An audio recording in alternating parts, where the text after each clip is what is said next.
स्वर्गत विजु बाबू 110तम जयंती अवसर में युव विजु जनता तरफ खाद्य बंटन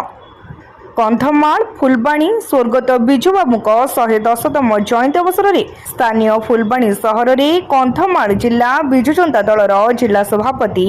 श्रीजुक्त पद्मनाभ बेहेरा पूर्वतन महिला और शिशु विकास राष्ट्रमंत्री विष्णुप्रिया बेहेरा नेतृत्व में बहु आडंबर 110तम विजु जयंती स्थानीय विजु पट्टनायक छकठारे जिलार बहु कर्मी समेत साधारण संपादक सत्यनारायण बेहेरा जिला महिला विजु जनता दलर सभानेत्री पूनम कहर फुलबाणी पौर परिषद अध्यक्षा पायल बेहेरा पूर्वतन अध्यक्ष श्रीजुक्त प्रताप पात्र खजुरीपड़ा ब्लॉक सभापति वीरेन्द्र कहर जिला उपसभापति पंचानन कहर नगर सभापति विमल पाढ़ी नगर कार्यकारी सभापति सुधीर कहर विशिष्ट युव नेता विक्रम बेहेरा पौर परिषद वार्ड मेंबर वृंद श्रीवश बेहेरा राजेन्द्र पाढ़ी मृत्युंजय पेरा त्रिनाथ कहर रजनी प्रधान महिला नारी नेत्री ललिता मुनि रजनी मल्लिक युव जनता दलर सभापति राकेश मिश्र छात्र जनता दलर सभापति सुनील सेठी और अन्य माने उपस्थित रे स्वर्गत विजु बाबू प्रतिमूर्ति रे समस्त मान्यगण्य अतिथि माने पुष्पमाल्य अर्पण करथिले।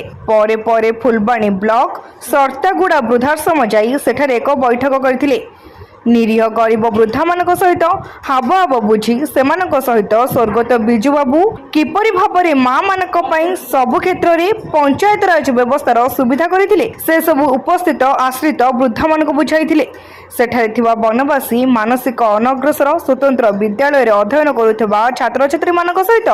भेटी सेमानक भल मंद पचारि बुझिथिले और सेमानक पई एही जयंती रे खाद्य बंटन व्यवस्था मध्य करा जाई स्वर्गत विजु बाबूक जयंती पालन करा जायथिला। फुलबाणी कंधमालरू दारुण बेहेरा रिपोर्ट तीर्थक्षेत्र लाइव।